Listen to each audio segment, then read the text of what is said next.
প্রথমে আমার বন্ধুদেরকে জানাই আসসালামু আলাইকুম রহমতুল্লাহি বারাকাতুহু।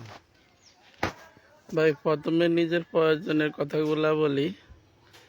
এই সপ্তাহে সাপ্তাহিক উইকলি স্যালাইনগুলা পূরণ করার জন্য আমার 150টা লাইক কমেন্ট লাগবে।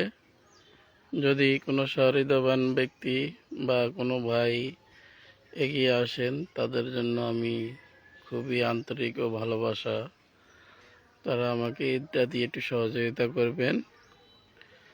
আর আরেকটা কথা, যেটা আজকে আমাদের রমজানের শেষ রমজান, আজকে কালকে ঈদ উল ফিতর।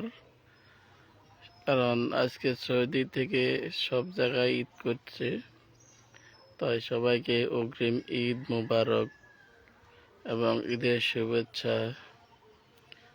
আশা করি সবাই ভালো আছেন। কারণ আমরা যারা রোজা রয়েছি দীর্ঘ 1 মাস, জানি না কে কতটুকু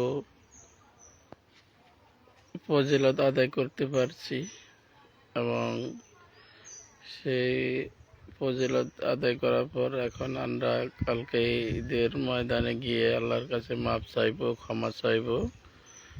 আল্লাহর কাছে ক্ষমা চাই, আমাদের জান্নাতের জন্য দোয়া করব এবং আমাদের ময় মুরব্বী যারা আছেন, যারা কবরবাসী হয়ে গেছেন, তাদের জন্য দোয়া ও মাগফিরাতের কামনা করব।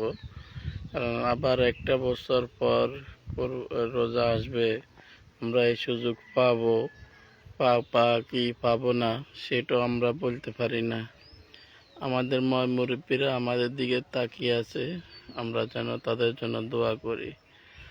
আর আশা করি সবাই ময় মুরব্বীদের জন্য বেশি করে দোয়া করবেন, যারা কবরবাসী হয়ে গেছেন। এই বলে আমি আমার কথা শেষ করতেছি। আসসালামু আলাইকুম রহমতুল্লাহি ওয়া বারাকাতুহু।